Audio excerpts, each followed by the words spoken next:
uns die Gliedmaßen ab. سيرك أما فيكتورا نتسوتينا أو كنزوزية نبي إيش اللي عبرنا ناس كان أفريقيا عليه تسلي كان أو بانشينيا ودولتيان وكومبانيا بزان سيغلي دستكان تبريم يعني ما بس كم دزجاي ليستاندي زي شركة أكيد بردستي أو محكمة أكيد بردستي أو كتابخانة أكيد بردستي أو تليفونات أكيد بردستي أو خدمات بلدية أكيد بردستي أو بزانا هذا هو تعريف كذا بزان سيبي عليه. Abschlagen, so erkläre ich das immer. Erst schlagen Sie die Arme ab, dann die Beine, den Rumpf lassen Sie zurück. Dann sagen Sie Ihr Senf. أوزا على أهان توا مادام أو كان فرشت كدستو لاقو قاسي همو بري بانكو كومبانيا كان قرضداري يسبوا لكروستانا أو خدماتنا هم أبن بكومبانيا أكرين لبروي لسريتي كم يقلو قرض السوق كم أقربت أو بفروشي أوزا هم ملتو كتسو جنزو أخلاقو جرزوي سرزوي جيش هر هم اوكي تبردستي وانا كوتش طاو وما زالنا نكوتو طاو وانا اولاتنا طاو ايتر ابي بودر دانو زياتر بنالين حتى دي خراب دي شبت سير كزاله هو تا استابم علي او بانك انا بمالين كومبانيا كان استا ايوانغو سربخون طاو ازادن ولا استتنا نان بخون ازاله بملاكي تشا كوتسكي تشا ازا نان مانادن سيرك Sie sind frei, Monsieur. Wir haben gegen die Armut gekämpft.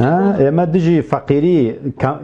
زنقاينات شو أودو بانك بناوي بو بنياتنانو ودجاتي كردني فقيري إما أزنجين عليه أما قصكايت يعني سيد كما نالي أفريقيا هاد وقتون نالي ألمان كان أو أوروبي كان تنبيني أمريكان كسون نالا سيد كاوش. Aber wenn man fragt, wie soll ich jetzt ohne Arme essen und ohne Beine gehen, heißt es, wir kommen und füttern sie mit einem kleinen Löffel. Ist da. سيد كان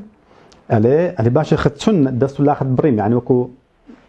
تمثيليك دروسة كاتن على حكمتك وايلة دي إذا والله خم دستو لاقم بيونا ما يستاك من حكمتني ما تسيبكم على راخ من نبي ما نانت أديني عليها بملات شيك كوتسكيكا تنان من أديني أبي أما خواردن من هر أمريكي بيتنو شركات من أمريكي بيتنو خواردنو أمريكي بيتنو أخلاق من أخلاق أمريكي بيتو ريستوران كان أمريكي بيتو كتابخانة كان من أمريكي بيتو منهج كان من أمريكي بيتو يعني هرتشي هي حزب كان بناوي ديمقراطي بيتنو سوسيال ديمقراط ليبرالي بنو بوتسون اما ديني اوانا لسر ديني اوان لسر اخلاقي اوان لسر بيرو بروجرامي اوان كتابخانه كان بريواتن ولا سر قانوني اوان لمحكمه كان بريواتي طوا او فريقيه كباسكات بخوتنا بين كابراي امريكي كسون باسي وزعك كاتنو واش المانه تسون باسي ام داجر كرياناكات لسر بشتي علماني كان سيدك اما ازاديه أما أزادية؟ Die Initiative gestattet den Staaten einen partiellen Erlass ihrer Schulden, wenn sie die Forderung... سيدي كان أماش بعبلين أم ولاتنا بو بزان هرتي وزي ولاتها هي تي أفريقانية سيدي Afrika, finanzieller Tropf der Weltbank und des internationalen... هاموي فروشة أجا أجر نوتت هي لولاتا أجر دارت هي لولاتا أجر طاقت هي هرتي وزه هي هرتي كهرباء هي همو كتب بردستي أو كومبانيا بانكانة هموش تكن أكرد خدمتي تانوي أو قرضية سيد كان أولاد هموي أم وزه مزان أما هموي ولات هالكول درياوا هرتي أم بيتو بركته هي لولاته هر هموي رويش هر هموي لديادي قرزك أروات سيد كان أما بس أفريقيا كتون كاول بها سيد كان أما مزان أما